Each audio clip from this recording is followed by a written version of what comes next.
All right, thank you very much, Wayena Kiaria, for that one. Right now, though, we want to go to a live event where we do have the Cabinet Secretary for Health, that is Mutahi Kagwe, currently addressing the press from Afya House. Let's listen in.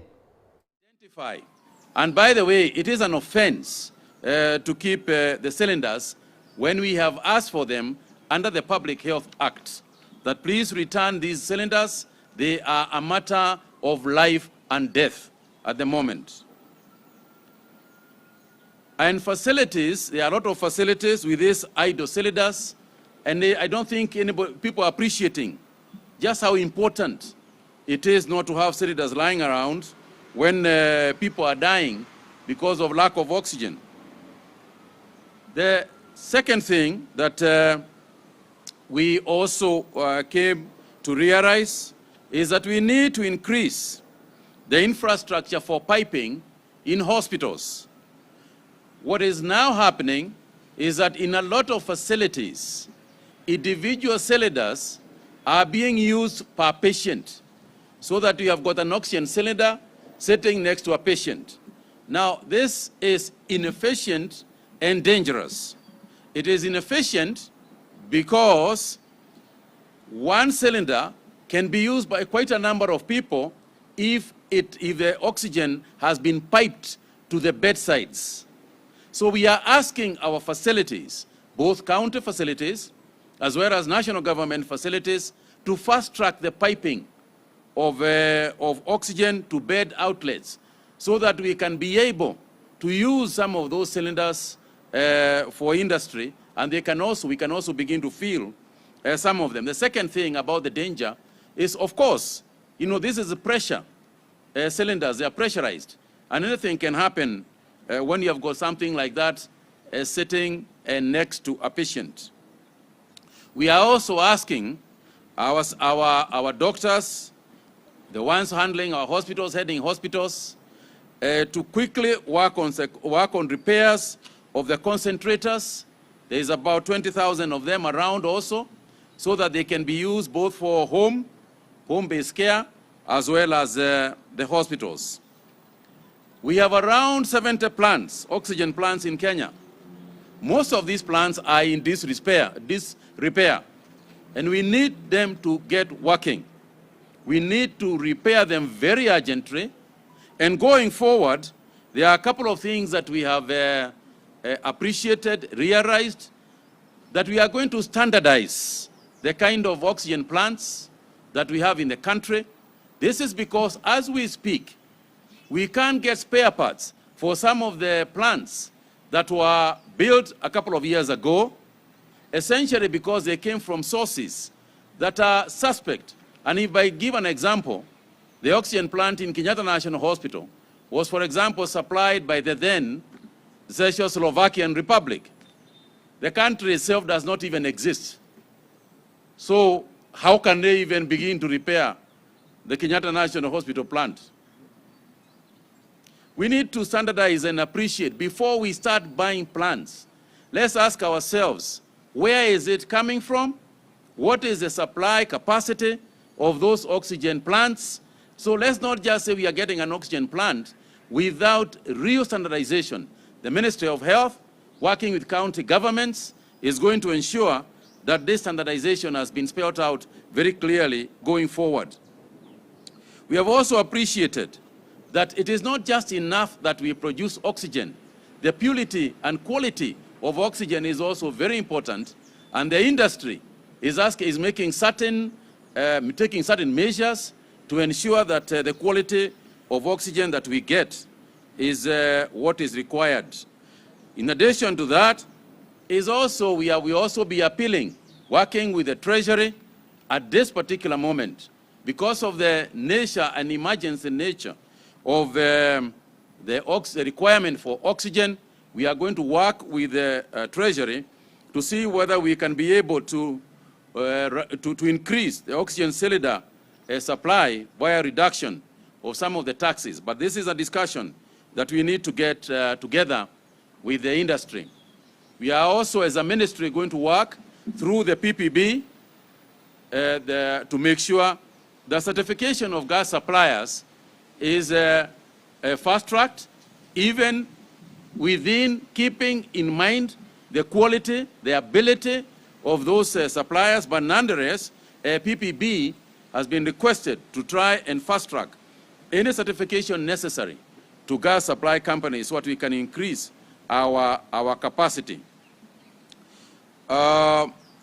In addition to standardization of the plants, the ministry is also looking at the possibilities of creating a policy where we are more at home with the lease of plants, of oxygen plants, rather than the purchase of oxygen plants. We have all seen the challenges of maintenance, the requirements in terms of qualification of people who maintain these plants. There are so many issues involved, the process of purity of the oxygen, and therefore we are keener to look at the policy of lease rather than purchase of oxygen plants. So, ladies and gentlemen, I just want to once again thank those of you who are in the industry. I'm going to ask Marion from BOC to give you a little bit more about this issue of oxygen and also introduce some of the colleagues she has got as representatives of this industry. Marion, please. Thank you, Waziri. And Madam PS, it was a very good meeting today, and we really appreciate being involved in this combined effort that the government is having towards this situation that we are in as a country. It is a crisis. We agree it's a crisis, and we need all the help we can get from patients, from hospitals, and from other decision makers that are holding tanks and are holding decisions around oxygen supply. Before I introduce the industry participants who came here today, I just want to re-emphasize on the 2 points that the Waziri has explained now. If you're holding cylinders at home or in the hospital for non-COVID or non-emergency care, please return them to us. We've lost many, many cylinders in the last few months. Any cylinder you have in your hands can save somebody's life. And if it is not in use, it is actually being missed out in another hospital. I want to just thank everybody for those who have been very patient with us during this time. We are now supplying oxygen on a day-to-day basis, rationing what we have so that every hospital can find. And also for the industrial customers who continue to understand that we are focusing on medical cylinders and not industrial, because this is a situation that we all have to come together. We're very keen, Waziri, to work with the ministry going forward to give you the information on what we can do and what additional resources or support systems that we need. And we already appreciate the support that you gave us this morning. So as BOC Gases, I'm here with John Kamau, our healthcare engineer. Thank you, John, very much for especially working very hard to put in piping in the hospitals, which was actually the second big priority to pipe the hospitals. I'm here with Raj from Gas Africa. And we've got Synergy Jaspal from Synergy Gases on that side. Thank you very much, everybody, and thank you, Waziri, for this opportunity. Okay, thank you very much. Raj, you want to say anything? Yep, thank you very much, the CS, for the audience this morning, and PS and the Ministry for supporting all our gas manufacturers, packers, distributors within Kenya. Obviously, being competitors, we have to take the decision what is right. Life will always come first. It is right that we come together, find the solutions, whether it's PSA plants, erection, installation, commissioning. Gas Africa are here, obviously, to promote that into the hospitals. John, BOC, is obviously fronting that also, as our friends now at Synergy Gas. Just to echo Marion and the CS, any cylinders that you're holding in excess or by bedsides or in homes, or you find belonging to any of our companies or any, indeed, of those manufacturers that couldn't be present today, if they could be bought back or notify those manufacturers, they can be recalled. We're making all efforts to the healthcare industry. We've also sent out circulars to industries to say that we will only be filling medical cylinders in the foreseeable future. We are here to serve the people of Kenya. We appreciate your patience. We are delivering through the night. We are running day shift, night shift, 24/7. We are open to collections. Kindly bear with us. We know your orders have increased 5-6-fold in some cases. We are trying to serve all of our customers. We're not taking on any new customers. We're splitting all the production capacity that we have. So we would like you just to bear with us, as we are also investing in capacity in cylinders, in plants, trying to come to SLAs with other companies to pack for us. We are here to serve you, and we would appreciate your ongoing understanding. And thank you once again to the Ministry, and CS and PS for their audience this morning, and Marion and the team at BOC. Thank you very much. Asante sana. Falgun, you have anything to add? No? Okay. As I said today, this particular session was essentially to brief you on oxygen and to bring to light to Kenyans just how important, this particular issue is. What we are talking about, fellow Kenyans, is actually air. It's the same as you are breathing right now. It is exactly the same situation. If somebody is unwell and they do not have gas, this oxygen, it is the same as you holding your nose and not breathing. That's what it means. So if you can appreciate that, you just hold your breath and that's permanent, then you can appreciate why it is so important and why we are here this morning. And I particularly want to appeal to the media in this country, social media. I want to appeal to you, members of the Fourth Estate, to please make this a priority in terms of communication, in terms of appeals to the people who might have these cylinders, to please bring them back. We need them as a matter of urgency so that we can be able to continue saving lives. Other than that, the rest of the briefing will come through the normal channels at a later time. Thank you all very much. Any questions?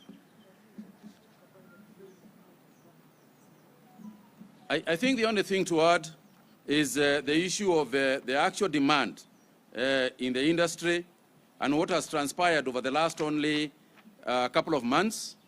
Last year, the total production and requirement for the industry was about 410 tons.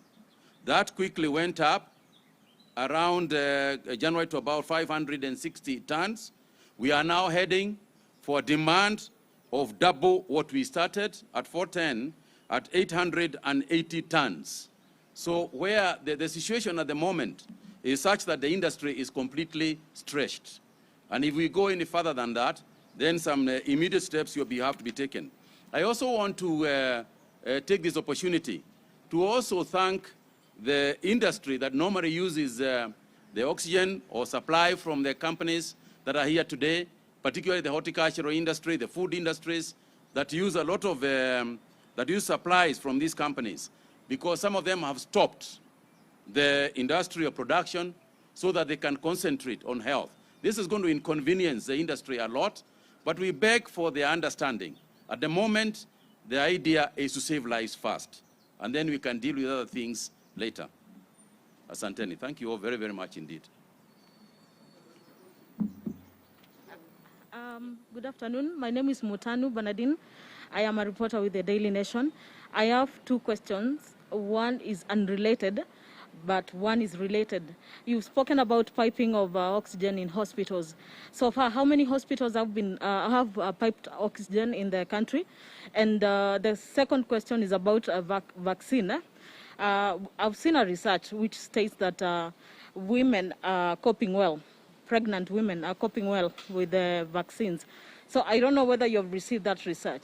And if you have, is it going to maybe make you to review whatever guidelines you had before on those who are to be vaccinated? Thank you.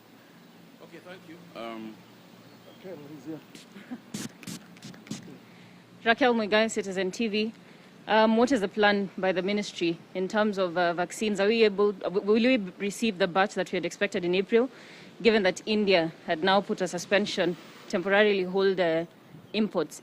Secondly, are there any plans to cushion Kenyans against the new measures, the partial lockdown that has now seen other businesses close? And also, what is the status of the variants that are now in the country in terms of also the spread? Yes. Thank you very much. First, Mutani, on the issue of the number of plants, we have about 75 plants in the country. But as I said, there are some of those that are not operational. So the question is to try and revive those are in operation so that by the end of the day, we have got clarity about exactly how many plants are working.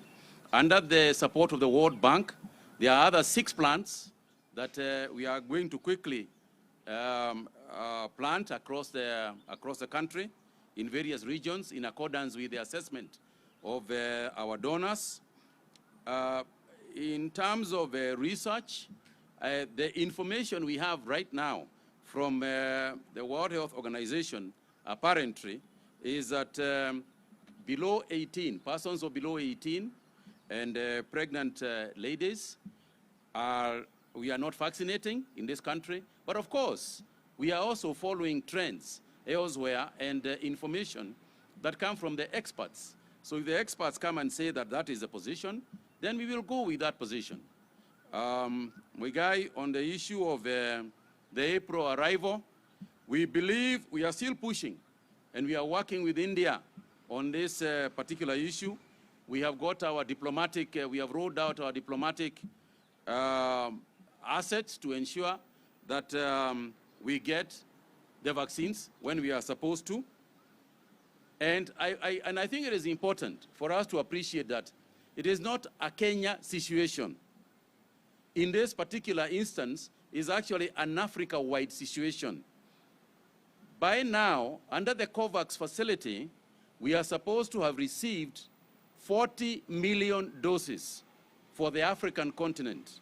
Currently, we have just received 12 million doses. So you can see the gap that is there. And our appeal, not just to India, but to other countries, is that we reduce vaccine nationalism so that there is fair and transparent distribution of vaccines. So we are working on this. We are working with the Ministry of Foreign Affairs in Kenya, working with the Indian embassy here in Nairobi to ensure that we get what has been promised. Because on the basis of the promises, we make certain plans.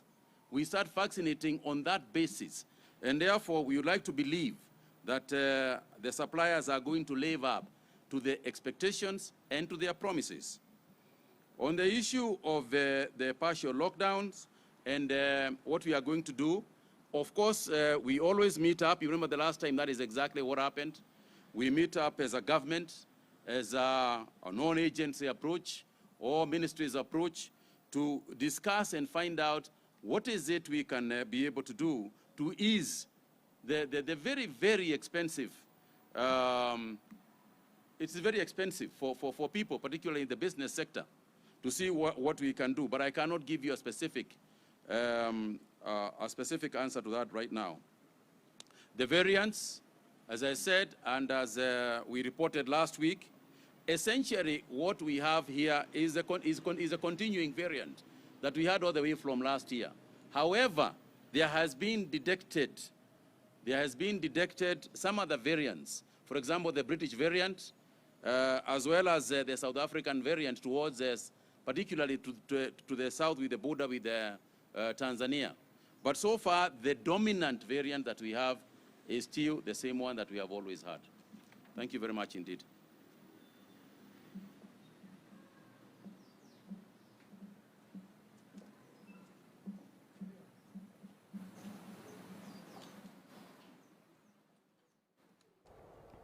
All right, that was a brief by Cabinet Secretary for Health, that is CS Mutahi Kagwe, of course, outlining some of the things that the country is currently facing as far as the health sector is concerned, mainly because of COVID-19.